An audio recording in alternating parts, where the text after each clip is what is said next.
बंदा उनके जी सर। ये जो घटना है ये बहुत दुखद है, निंदनीय है और इससे पूरे देश दुनिया में रहने वाले डॉक्टर बाबा साहब अम्बेडकर को मानने वाले लोगों के मन में बहुत पीड़ा पहुंची। पीड़ा इसलिए क्योंकि ये जो धरती है ये संतों, गुरुओं और महान पुरुषों की धरती है और जिस तरह के एटमॉस्फेयर में सरकार की कमी, पुलिस और एडमिनिस्ट्रेशन की कमी के कारण इतना बड़ा धक्का जो है यहाँ हुआ है।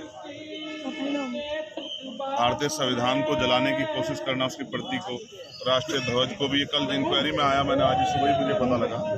कि यहाँ राष्ट्रीय ध्वज का भी एक हिस्सा था जिसको जलाया गया है और बाबा साहब अम्बेडकर के स्टैचू को तोड़ने का प्रयास करना, ये दुखद है। इस पर सरकार ठोस कार्रवाई करे और पूरे प्रदेश में, और मैं तो केंद्र सरकार से हूँ, पूरे देश भर में जहाँ महापुरुषों की स्टैचू लगी हुई है, जहाँ इस तरह के स्थल हैं, पवित्र स्थल, उनकी निगरानी और उनकी सुरक्षा की व्यवस्था जो है मजबूत की जाए, क्योंकि ये छोटी छोटी घटनाएं बहुत बड़ी घटना को जन्म दे सकती है। ये बात मैं और आप सब समझते हैं। तो भारत जो है धार्मिक और मान्यताओं और इस तरह का स्ट्रक्चर में बसा हुआ है भारत की भावनाओं के साथ बहुत कुछ जुड़ा है, बहुत बड़े बड़े परिवर्तन हो जाते हैं। तो मुझे वहाँ से यहाँ इसलिए आना पड़ा क्योंकि जिस तरह से लगातार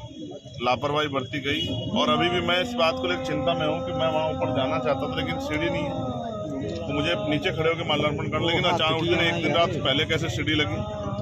और फिर इतना बड़ा वहाँ से यहाँ तक वो ज्वलनशील पदार्थ लेके आना और ये सब चीज़ें करना, तो पुलिस क्या कर रही थी, सुरक्षा एजेंसियाँ क्या कर रही थी, हमारा इंटेलिजेंस LIU क्या कर रहा था, और फिर इतनी देर तक। और मुझे तो यहाँ के लोगों पे भी जो है थोड़ा सा इस बात से लेकर मेरा क्रोध है कि उसकी वीडियो बनाने की वजह उसको चक्कू ले लेना था तत्काल। जो बंदा इस तरह की हरकत कर रहा है कि सेंटिमेंट खराब करने का काम कर रहा है, माहौल बिगाड़ने का काम कर रहा है पूरे प्रदेश का, देश का, ऐसे लोगों को छूट क्यों देनी। तो उस पर सख्त से सख्त कार्रवाई हो, उस पर NSA लगाया जाए, क्योंकि राष्ट्रीय ध्वज का अपमान करना है, संविधान का अपमान करना है, देशद्रोह है। तो देशद्रोह की धाराओं में उसको ऊपर बढ़ाई जाए और उसके पीछे की पूरी इंक्वायरी जो है उसकी इतनी निष्पक्ष हो कि ये पता लगे उसके पीछे कौन है। क्योंकि ऐसा भी लगता है कि यहाँ का माहौल बिगाड़ने के लिए जो भाईचारा यहाँ बना हुआ है, उस भाईचारे को तोड़ने के लिए भी ये किया गया है। जैसे कोई बता रहा है कि उसका ब्रेन वहाँ वॉश हुआ, कहीं भी वॉश हुआ हो, ब्रेन वॉश करने का मतलब अगर कोई भी अपराध करेगा तो अपराधी के साथ तो अपराधी जैसे सलूक होगा, उस पर सख्त कार्रवाई हो कि दोबारा कोई ऐसी घटना ना करे। ये हमारे मन में चिंता है। मैं यहाँ की सरकार से मांग करता हूँ कि धार्मिक स्थलों की सुरक्षा सुनिश्चित करे सभी धर्मों के। और ये जिस तरह का लॉ एंड ऑर्डर यहाँ फेलियर हुआ है, कई घटनाएं जो है, कई सिंगर और बहुत सारे लोगों को जिस तरह उनकी जान को नुकसान पहुँचा है, मैं सरकार से भी कहूँगा कि जो हमारे धार्मिक गुरु हैं उनकी सुरक्षा भी सुनिश्चित की जाए कि ऐसा ना हो किसी एक छोटी सी घटना से एक बहुत बड़ी चिंगारी लग जाए। मैं यहाँ इसलिए आया हूँ पर्सनली ये जानकारी करने के लिए कि इस घटना के असल में क्या है,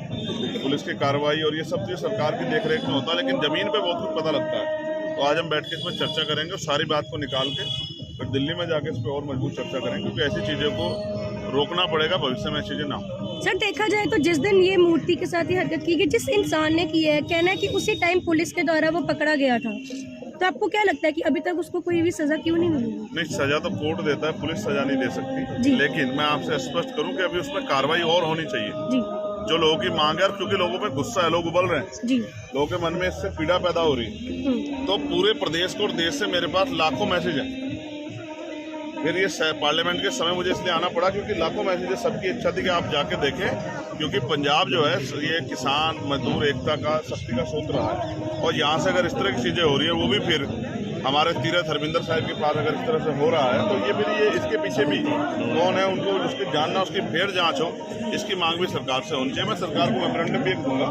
कि वो इसकी निष्पक्ष जांच कराए और तय तक जाने का प्रयास करें कि अचानक से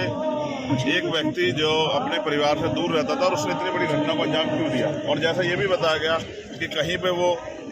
जो हमारा तिरंगा है देश के सामने, उसको कहीं वो जलाना चाहता था और कहीं पे भी, तो इसका मतलब वो एक बहुत बड़ी साजिश कर रहा है। उसके पीछे जो लोग हैं उनका पर्दाफाश होना चाहिए, उनको भी सजा मिले। ठीक है सर, मेहरबानी।